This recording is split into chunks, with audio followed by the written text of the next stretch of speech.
ওরে বাবা কবিতা, আকাশটার দিকে তাকিয়ে দেখেছিস একবার? মনে হচ্ছে তো আজ একেবারে আকাশ ভেঙে পড়বে। এই আষাঢ় মাস শুরু হতে না হতেই প্রকৃতি যেন একেবারে পাগল হয়ে উঠেছে। টানা 3 দিন ধরেই এক নাগাড়ে বৃষ্টি। ইস, ঘর থেকে এখন বেরোনোই দায় হয়ে পড়েছে। আর বলিস না সুনিতাদি, এই বৃষ্টির দিনে বাড়ির কাজ যেন আরো বেড়েই যায়। তার উপর মেঘলা আকাশ দেখলে মনটা কেমন ভার হয়ে থাকে। তোর সাথে দেখা হলো ভালোই হলো। আমি তো ভাবছিলাম তোর কাছে একবার যাব, কিন্তু ওই যে বাড়িতে তো জানিসই সব। আরে তোর তো অনেক আয়ু বলতে হবে রে কবিতা। আমি ঠিক তোর কথাই ভাবছিলাম আজ সকালে। ভাবছিলাম কতদিন ধরে তো কবিতা আসে না। তোদের বাড়িতে সব ঠিকঠাক আছে তো রে? ঠিকঠাক আর কোথায় দিদি, আমার ওই হাড় কিপ্টে শাশুড়ি মায়ের কথা তো জানিসই। এই মেঘলা দিনে একটু ভালো মন্দ খেতে ইচ্ছে করে, কিন্তু তার সাধ্যি কোথায় বল। ওনার অনুমতি ছাড়া রান্নাঘরে এক ফোঁটা তেলও বেশি ঢালা যায় না। মা তো সারা দিন রান্নাঘরে চাল ডালের হিসেব নিয়ে বসে থাকে। একটু চোখের আড়াল হলেই উনি রান্নাঘরে গিয়ে হানা দেন। কিপটেমি তো ওনার পুরনো রোগ রে। কিন্তু এই বয়সে এসেও মানুষ এত হিসেবি হয় কি করে বলতো? সঞ্চয় করা ভালো, আপদ বিপদে কাজে লাগে, কিন্তু তাই বলে কি নিজের পেটে টান দিয়ে জমানো ঠিক? তোদের তো অভাব নেই রে, সুমনও তো ভালো আয় করে। অভাব নেই ঠিকই দিদি, কিন্তু মনের শান্তি তো নেই। মা তো মনে করেন আমরা সবাই ওনার সম্পত্তির শত্রু। এই বর্ষার দুপুরে আজ আমার খুব ইচ্ছে করছিল কাঁচা আম দিয়ে মাংসের ঝোল রান্না করি, কিন্তু মা বাগান থেকে আম পাড়তে দিলে তো। আর তেলের শিশি তো ওনার ঘরের আলমারিতে তালা বন্ধ থাকে, বোঝো এবার। ছি, এ তো বড় কষ্টের কথা। শোন কবিতা, তোকে এভাবে মন খারাপ করে থাকতে দেখলে কিন্তু আমারও খুব খারাপ লাগে। আমরা তো প্রতিবেশী, তোদের যে কোনো দরকারে আমরা তো আগে আসবো। ওনার ব্যবহার যেমনই হোক, তুই কিন্তু ভেঙে পড়িস না। মাঝে মাঝে মনে হয় এই সংসার ছেড়ে কোথাও পালিয়ে যায়। প্রতিবেশী হিসেবে তোরা আছিস বলেই একটু মন খুলে কথা বলতে পারি। মা তো আমাদের সাথে এমন ব্যবহার করেন যেন আমরা ওনার কেনা গোলাম। ওনার স্বভাব তো পুরো গ্রামই জানে রে। তোরা তো পাশাপাশি বাড়ির মানুষ, আমাদের সাথে মিলেমিশে থাকাটাই তো স্বাভাবিক। কিন্তু উনি তো কাউকেই সহ্য করতে পারে না। চলি তবে দিদি, বেশি দেরি করলে মা আবার রান্নাঘরে গিয়ে হানা দেবেন।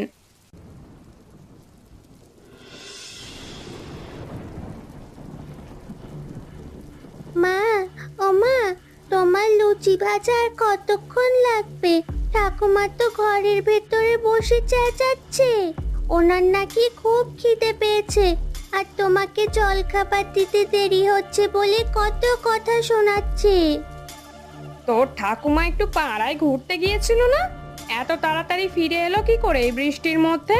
পিহু, তুই এক কাজ কর তো মা, এই তেলের বড় টিনটা তাড়াতাড়ি নিয়ে গিয়ে চালের ড্রামের পেছনে লুকিয়ে রাখ, আর এই ছোট তেলের শিশিটা সামনে রাখ। কেন মা, ঠাকুমা দেখলে কি বকবে? তুমি তো দেখি অনেক তেল দিয়ে লুচি ভাজছো। ঠাকুমা দেখলে তো আজ লঙ্কা কাণ্ড বেঁধে যাবে। তুমি জানো না মা, ঠাকুমা কালকেও বলেছিল যে তুমি নাকি সাবান অনেক বেশি খরচ করো। ওসব বুঝবি না মা, যা বলছি সেটা আগে কর। ওনার কানে তেলের ছ্যাক ছ্যাক শব্দ গেলে উনি এখনই ছুটে আসবেন। এ বাড়ির কি একটা মানুষও কাজের আছে?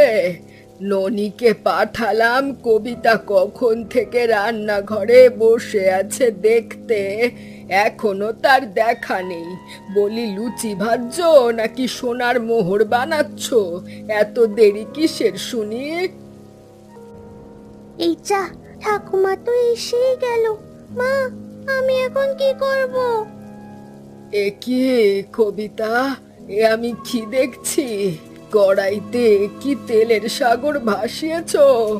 আমি কি তোকে বলেছিলাম যে পুরো গ্রামের লোককে নেমন্তন্ন করে লুচি খাওয়াতে হবে? তেলের টিন থেকে এত তেল বের করার সাহস তোকে কে দিয়েছে? মা, আসলে লুচিগুলো একটু ফুলকো করে করতে চেয়েছিলাম তো, তাই সামান্য একটু তেল বেশি দিয়েছি। বৃষ্টির দিনে একটু মচমচে না হলে কি ভালো লাগে? সামান্য তেল? তুই তো দেখি আমাদের বাড়ির শ্রীবৃদ্ধি সব এই কড়াইতেই ঢেলে দিচ্ছিস। ড্রাম থেকে একটু একটু করে নিয়ে শিশিতে রাখতে বলেছিলাম না? তুই তো দেখি ড্রামটাই খালি করে দিবি। আর এই মেঝেতে ময়দা পড়ে আছে কেন? চাল ডাল ময়দা কি আকাশ থেকে পড়ে? ময়দা চালতে গিয়ে একটু পড়ে গিয়েছিল মা, আমি এখনই পরিষ্কার করে দিচ্ছি। আপনি ঘরে গিয়ে বসুন, আমি এখনই পিহুকে দিয়ে আপনার খাবার পাঠিয়ে দিচ্ছি। তোদের এই অপচয় দেখলে শরীরের রক্ত একেবারে মাথায় উঠে যায়। আজ থেকে আর কোনো কথা চলবে না। এখন থেকে রান্নাঘরে যা লাগবে সব আমার ঘর থেকে মেপে মেপে নিয়ে আসবি। তেলের ড্রাম আর ময়দার পাত্র আমার ঘরে থাকবে। পিহু, তুই এদিকে আয় তো নাতনি। এই বড় ড্রামটা আর ময়দার কৌটোটা নিয়ে আমার ঘরের সিন্ধুকে রাখ। ঠিক আছে মা, আপনি যখন বলবেন তখনই দেব। পিহু, ঠাকুমাকে সাহায্য কর জিনিসগুলো নিয়ে যেতে। কি ব্যাপার কবিতা, টেবিলে আজকে এত নিরামিষ কেন? আর তোমার মুখটাও আজকে এমন হাঁড়িপোনা হয়ে আছে কেন? একা একা বিড়বিড় করছো কেন কবিতা? কিছু হয়েছে নাকি? খেতে বসেছো, চুপচাপ খেয়ে নাও তো। আমার মাথায় কত চিন্তা থাকে তোমরা কেউ বোঝো না। খাওয়ার সময় অন্তত আমার মাথা খেও না তোমরা। ওরে বাবা, আমি আবার কি করলাম? আমি তো কেবল তরকারির কথা জিজ্ঞেস করলাম। পিহু, তোর মা আজকে এত রেগে আছে কেন রে? তুই কিছু করেছিস নাকি? আমি কিছু করিনি বাবা। ঠাকুমা আজ রান্নাঘরে গিয়ে মাকে অনেক বকা দিয়েছে। ওই যে মা একটু বেশি তেল দিয়ে লুচি ভেজেছিল তো, তাই ঠাকুমা এসে তেলের ড্রাম নিজের ঘরে নিয়ে তালা দিয়ে দিয়েছে। এখন নাকি প্রতিদিন রান্নার তেল ঠাকুমার হাত থেকেই মেপে আনতে হবে। উফ, মা আর পারলো না। বৃদ্ধ বয়সে মানুষের একটু ধর্মকর্মে মন দেওয়া উচিত। আর মা সারা দিন চাল ডাল আর তেলের হিসেব নিয়ে পড়ে আছে। কবিতা, তুমি কিছু মনে করো না। মার তো স্বভাব তুমি জানোই, তাই না? স্বভাব নয় গো, স্বভাব নয়। এ হচ্ছে এক ধরনের অসুখ। তোমার মা এই কিপটেমিতে সারা দুনিয়ায় প্রথম হবেন।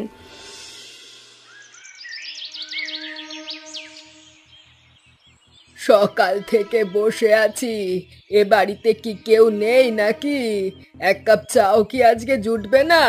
পেটটা গুড়গুড় করছে সেই ভোর থেকে। কবিতা, ও কবিতা, বলি মরে গেলি নাকি সব? এই নিন মা আপনার চা।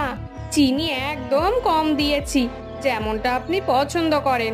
সাথে কি দুটো বিস্কুট দেবো মা? বিস্কুট এখন খাওয়ার দরকার নেই। বিকেলে যদি কেউ আসে তবে তাদের কি খেতে দেব? অতিথি আপ্যায়ন বলে তো একটা কথা আছে। চায়ের লিকার ঠিক আছে তো? আর শোন, মীরার কোনো খবর আছে নাকি? দিদি ভাইয়ের কথা বলতে বলতে দিদি ভাই তো হাজির।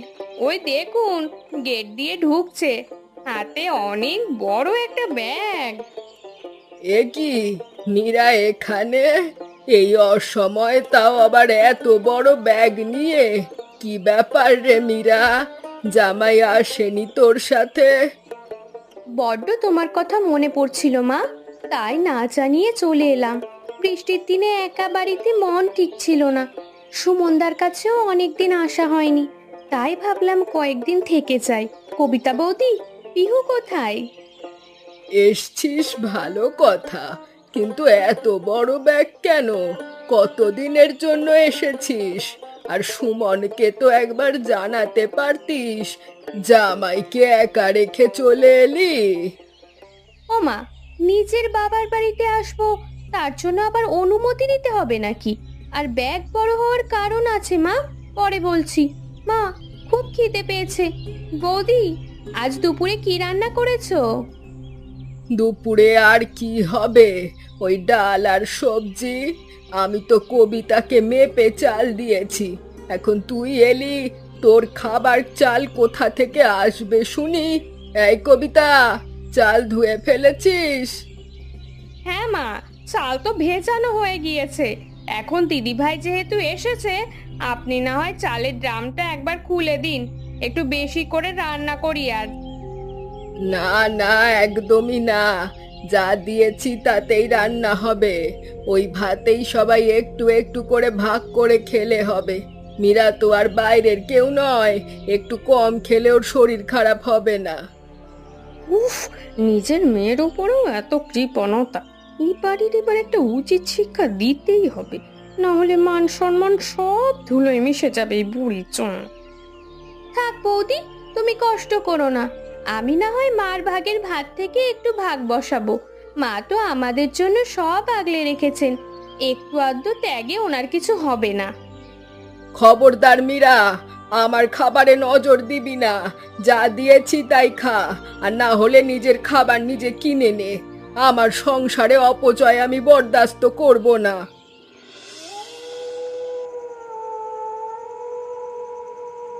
দিদি ভাই, তুমি ব্যাগ হাতে নিয়ে বড্ড গম্ভীর হয়ে আছো আজ।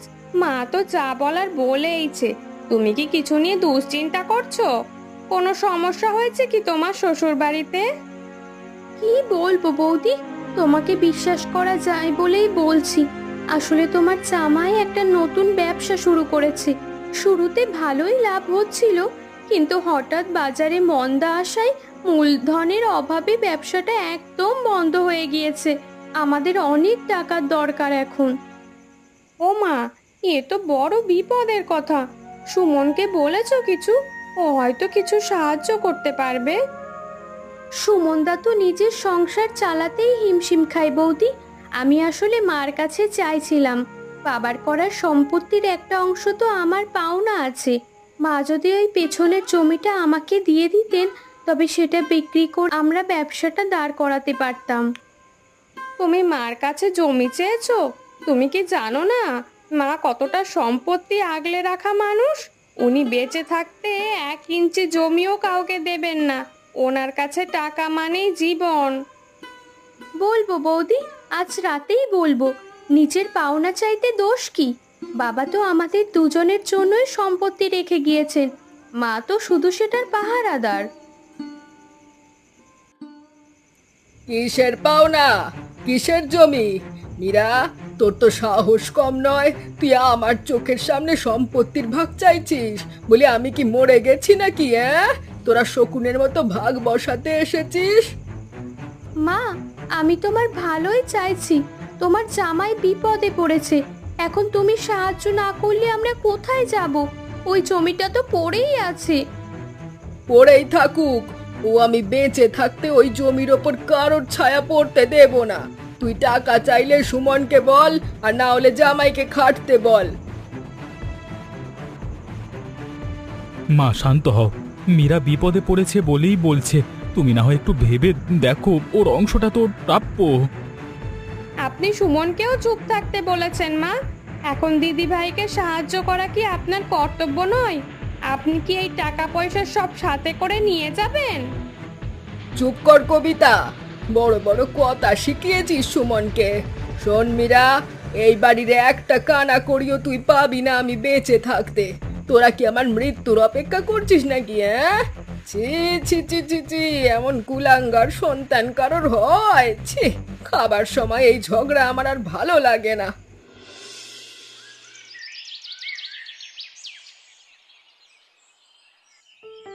মীরা, একটু তাড়াতাড়ি হাত চালা, সুমন আবার অফিসে যাবে। আমি আজ সুজি বানাচ্ছি দিদি ভাইয়ের জন্য। মা দেখলে যদিও চিৎকার করবেন। বৌদি, তুমি আজ অনেক তেল দিচ্ছ কিন্তু সুজিতে। মা দেখলে কুরুক্ষেত্র বাঁধিয়ে দেবেন। মা তো এখন ওনার ঘরের বারান্দায় বসে নজর রাখছেন আমাদের ওপর। রাখুক নজর। আজ সুমনের বন্ধু রোহন আর তার স্ত্রী আসবে বলেছে। ওদের সামনে তো আর আলু সেদ্ধ দেওয়া যায় না।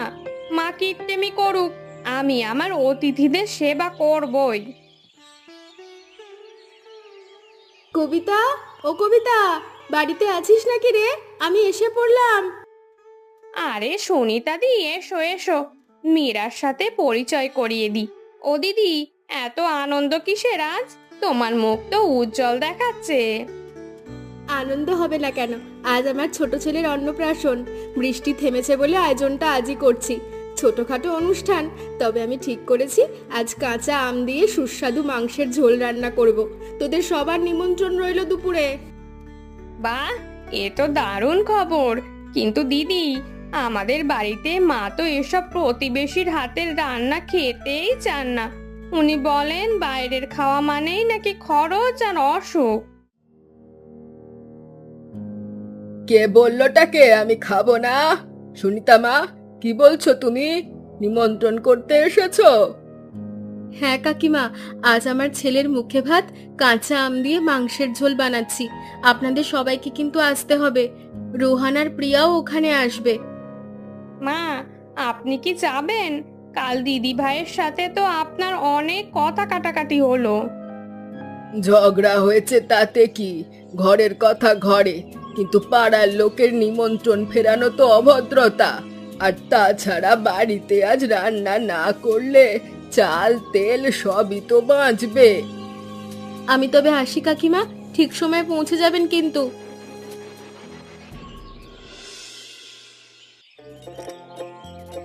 হৈশ্বরী কাকিমা, আপনার জন্য বেশি করে মাংসের ঝোল দিচ্ছি। আপনার তো কাঁচা আম খুব প্রিয়। দাও দাও মা, বাড়িতে তো আর এসব জোটে না। কবিতা তো তেলের ভয় রান্নাই করতে চায় না। আজ তোমার হাতের সুস্বাদু রান্না খেয়ে তৃপ্তি পাবো। ঠাকুমা, তুমি তো দেখি নিচের পাতের আমগুলো চিবিয়ে শেষ করে দিচ্ছ। পাটি ভর্তি ঝোল আরো একবার নেবে নাকি? নেব না কেন? শরীরটা আজ খুব দুর্বল লাগছে, একটু পুষ্টিকর খাবার খাওয়া দরকার। ও সুনিতা মা, ঝোলটা সত্যি অমৃত হয়েছে। এই কাঁচা আমের টক স্বাদটা জিভে লেগে থাকবে। ঈশ্বরী মাসিমা, আজ কিন্তু বেশি খেয়ে ফেলেছেন। বাড়িতে গিয়ে হজম করতে পারবেন তো? রোহন, ওসব বলো না। মাসিমা অনেকদিন পর একটু মন খুলে খাচ্ছেন। সুমনেরও উচিত মাসিমাকে এমন ভালো মন্দ খাওয়ানো। সুমন কি খাওয়াবে? ও তো গিন্নি পাগল। কবিতা তো ওনার সিন্ধুকে চাবি দিয়ে রাখে। আজ সুনিতার জন্য আমি মন ভরে খেলাম। বাড়িতে গিয়ে আজ শান্তিতে একটা ঘুম দেব। বৃষ্টির দিনের এই কাঁচা আম আর মাংসের ঝোল সত্যি সেরা। দিদি ভাই, মা এখনো উঠছে না কেন বলো তো? প্রতিদিন তো ভোর হতে না হতেই রান্না করে হানা দেয়। আজ কি শরীর খারাপ হলো নাকি ওনার? কাল রাতেও তো কিছু খাননি বাড়ি ফিরে। মা তো কাল দুপুরে অনেক খেয়েছেন, হয়তো এখনো ঘুমের ঘোর কাটেনি। চলো একবার ঘরে গিয়ে দেখি। মা, ও মা, মা ওঠো এবার, অনেক বেলা হয়ে গেছে যে। মা, এ কি মা, শরীর এরকম ঠান্ডা হয়ে আছে কেন? ও মা, মা কথা বলছেন না কেন? দিদি ভাই, সুমন, তাড়াতাড়ি এসো। মা কোনো সাড়া দিচ্ছে না কেন? কি হয়েছে কবিতা? চিৎকার করছো কেন? মার কি হয়েছে? ওরে ওরে দাদা, মা তো নড়ছে না রে। মার চোখ দুটো কেমন আধ খোলা হয়ে আছে। মা আমাদের ছেড়ে চলে গেল নাকি? কাল দুপুরে তো কত ভালো করে খেলেন মানুষটা। মার নেই রে মীরা, মা মারা গেছেন। কিন্তু এইভাবে হঠাৎ করে হার্ট অ্যাটাক হলো নাকি অন্য কিছু? শরীরটা এমন নীলচে দেখাচ্ছে কেন?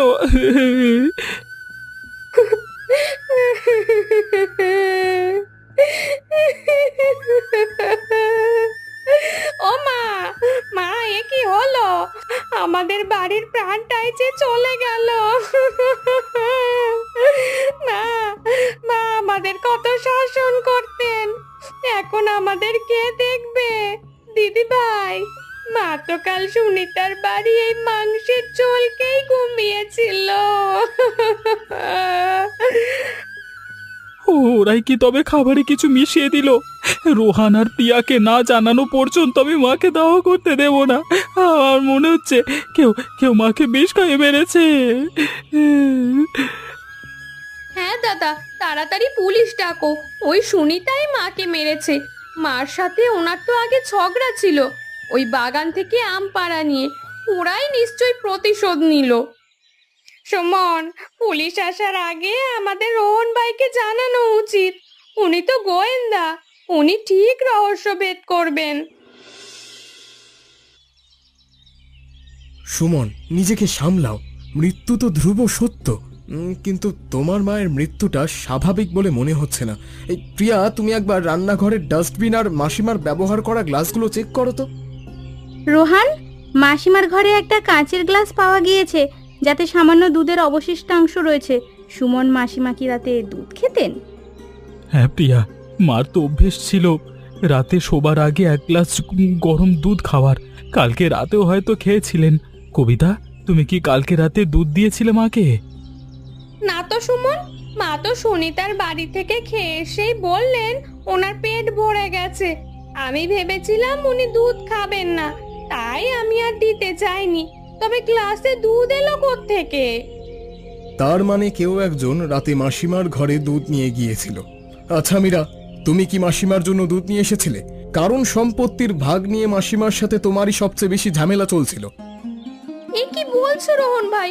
আমি কেন মাকে মারবো?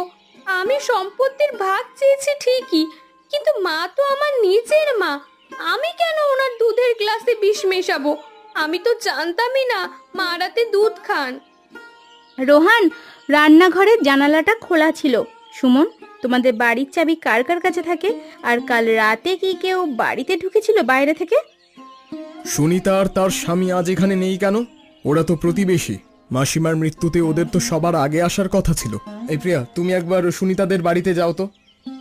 ভাইয়া, আমি একটা কথা বলি। মা খুব কিপটে ছিলেন। উনি নিজের সিন্দুকের চাবি সব সময় আঁচলে বেঁধে রাখতেন, অথচ দেখুন সিন্দুকটা এখন খোলা। ভেতর থেকে কিছু সোনা আর দলিলও গায়েব হয়ে গিয়েছে বলে মনে হচ্ছে। তার মানে এটা শুধু সম্পত্তি নিয়ে খুন হতে পারে না, এর পেছনে গভীর কোনো ষড়যন্ত্র আছে।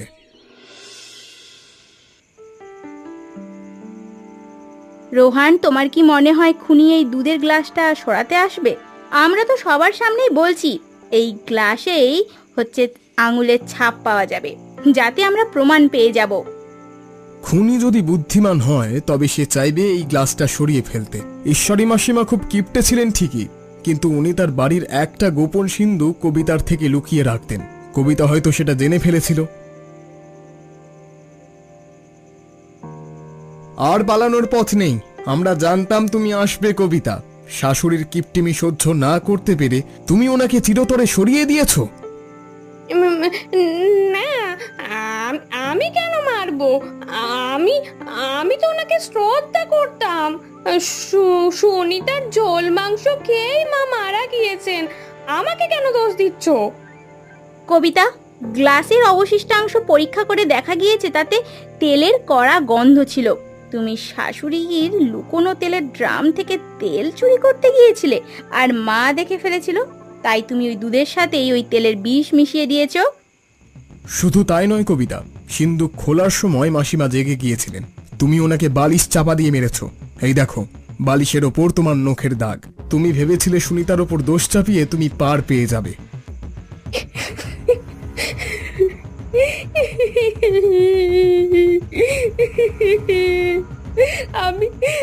আমি করেছি সব।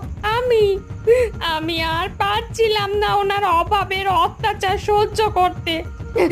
এক ফোঁটা তেলের জন্য উনি আমাকে চোর বলতেন। নিজের বাড়ির খাবার খেতে পারতাম না। আমার কি কোনো ইচ্ছে নেই?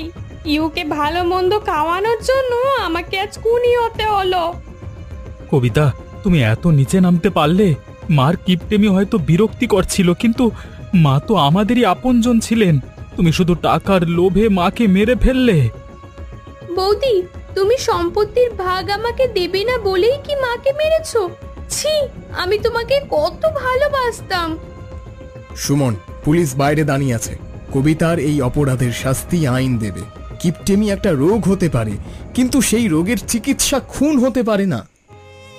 বড়দের এই লড়াইয়ে আজ আমি আমার প্রিয় ঠাকুমাকে হারালাম। এমনই রহস্যময় ভিডিও দেখতে চাইলে আমাদের চ্যানেলকে সাবস্ক্রাইব করতে ভুলবেন না।